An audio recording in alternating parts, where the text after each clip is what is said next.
সেলিব্রিটিদের মতো সুন্দর পা পেতে চান, কিন্তু পার্লারে গেলেই তো 500 অথবা 1000 টাকা খরচ। আর সেই ট্রিটমেন্টটা যদি বাড়িতে করা যায় তাহলে কেমন হয়? যারা খুব কম খরচে বাড়িতে বসে পেডিকিউর করতে চান, এই ভিডিওটা শুধুমাত্র তাদের জন্য। এর আগেও আমি একটা পেডিকিউর ভিডিও করেছিলাম, সেটাতে তোমরা অনেক ভালোবাসা দিয়েছো, তার থেকেই বুঝতে পেরেছি এই পেডিকিউরটা তোমাদের কাছে কতটা প্রয়োজনীয়। আগের ভিডিওটা আমি আমার নিজের পায়ে করেছিলাম, কিন্তু আজকে আমি আমার মায়ের পায়ে ট্রিটমেন্টটা করব, কারণ বয়স হয়ে গেলে মুখের মতোই পায়েও অনেক পিগমেন্টেশন দেখা যায়। আজকের ভিডিওতে আমি ঘরোয়া কিছু সামান্য জিনিস দিয়েই পায়ের এই নোংরা এবং ট্যান পড়া ভাবটাকে দূর করব। খুব কাছ থেকেই তোমাদেরকে দেখাচ্ছি আমার মায়ের পায়ে কতটা নোংরা জমে গেছে, কারণ দৈনন্দিন জীবনে রান্না বাড়ি অনেক কিছু কাজ করতে করতেই পায়ের অবস্থা খুবই বাজে হয়ে গেছে। তো সেটাই আজকে আমি রিপেয়ার করব, আর তোমাদের সাথেও সেটা শেয়ার করব। প্রথমেই একটা বড় জারের মধ্যে নিয়ে নেবে উষ্ণ গরম জল। অত বড়ও নিতে হবে না, দুটো পা ডোবাতে পারবে এমনই একটা জার নিয়ে। ফুল দেওয়াটা অতটাও জরুরি না, সুন্দর লাগার জন্য আমার বাড়িরই একজন মেম্বার এখানে ফুল দিয়ে দিল। তো এটার মধ্যে অ্যাড করে নেবে শ্যাম্পু, যে কোনো শ্যাম্পুই তোমরা নিতে পারো।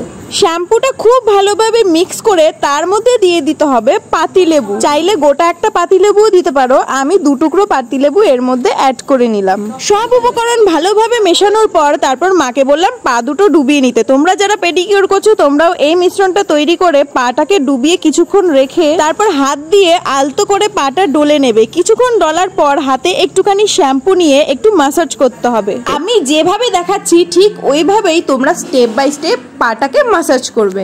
এতে জানো পায়ের ব্লাড সার্কুলেশনটা বেড়ে যায় এবং পায়ের কিছু কিছু সমস্যা থাকে, যেমন আঙুলে ব্যথা, শিরা টান খাওয়া, ওগুলো থেকেও জানো মুক্তি পাওয়া যায়। আমি একটা পায়েই ভালোভাবে ম্যাসাজ করে দেখাচ্ছি, তোমরা দুটো পায়ে সেম ভাবে এই ব্যায়ামগুলো করবে। প্রায় 10-15 মিনিট ধরে এভাবে ম্যাসাজ করার পর যখন মনে হবে পাটা একটু হলেও পরিষ্কার হয়েছে, তারপর একটা বাতিল ব্রাশ নিয়ে পাটাকে ভালো করে মাজবে। বিশেষ করে নোক এবং নোকের কোনাগুলো ভালো করে ব্রাশ দিয়ে ঘষতে হবে। সবশেষে কি করতে হবে, এই ঘষণিটা দিয়ে পায়ের গোড়ালিটা ঘষতে হবে। যাদের পা ফেটে যাওয়ার সম্ভাবনা আছে, বিশেষত পায়ের গোড়ালি, তারা যদি সপ্তাহে এই জিনিসটা দিয়ে পা ঘষো না, তাদের পা কোনো দিনও ফাটবে না, উপরন্তু পায়ের গোড়ালিটা খুবই সফট থাকবে। একইভাবে তোমরা আরেকটা পাও ম্যাসাজ করে নেবে। চলো এবার একটা প্যাক বানাই। একটা পাত্রের মধ্যে উষ্ণ গরম জল নিয়ে তার মধ্যে দিয়ে দিতে হবে ইনো।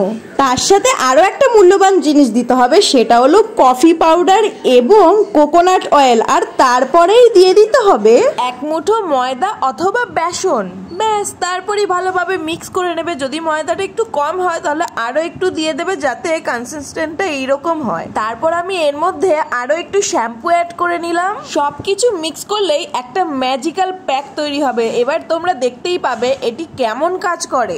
আগের প্রসেসিংটা কমপ্লিট করেই তারপর তোমরা এই প্যাকটা পায়ে ইউজ করে নেবে। তোমরা চাইলে এই প্যাকটা হাতেও ইউজ করতে পারো। যাদের হাতেও প্রচুর ট্যান পড়ে গেছে, গলায় বা ঘাড়ের পেছনে ট্যান পড়ে গেছে, তারা এটা ইউজ করতে পারো, কিন্তু ভুল করেও মুখে কিন্তু ইউজ করবে না, কারণ আমাদের মুখের স্কিন আর এই পায়ের অথবা গলার অথবা হাতের স্কিনের অনেক পার্থক্য রয়েছে। প্যাকটা লাগানোর 15-20 মিনিট পর পাটাকে ঠিক এইভাবে ম্যাসাজ করে নেবে কিছুক্ষণ ধরে। তারপর এই জল দিয়েই পাটাকে ভালোভাবে ধুয়ে নেবে। তো আমি তো কিছুক্ষণ ম্যাসাজ করে আবার নখগুলো ব্রাশ দিয়ে মেজে নিচ্ছি, কারণ নখগুলোতে খুব ভালোই ময়লা জমেছিল। আমার সমস্ত ব্যায়াম শেষ হয়ে গেছে। এবার আমি পাটা ধুয়ে তারপর এর মধ্যে একটু ময়শ্চারাইজিং ক্রিম মেখে নেব, কারণ মুখের মতো আমাদের পাটাকেও হাইড্রেট রাখতে হবে। যেহেতু এতক্ষণ জলে ভিজিয়ে এটাকে ধোয়া হয়েছিল, এটা যখন শুকিয়ে যাবে না ভীষণ ডিহাইড্রেট হয়ে যাবে। চলো নেল পলিশ পরানোর পর তোমাদেরকে ফাইনাল লুকটা দেখাই।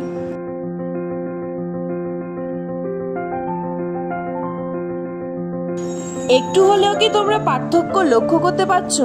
আমার তো আকাশ পাতাল তফাৎ লাগছে। শুধুমাত্র পাই নয়, দেখো পায়ের গোড়ালি এবং পায়ের তালুটাও কতটা পরিষ্কার আর কতটা সফট হয়ে গেছে। ভিডিওটা যদি ভালো লাগে অবশ্যই একটা লাইক করো, তাহলে খুব ভালো লাগবে।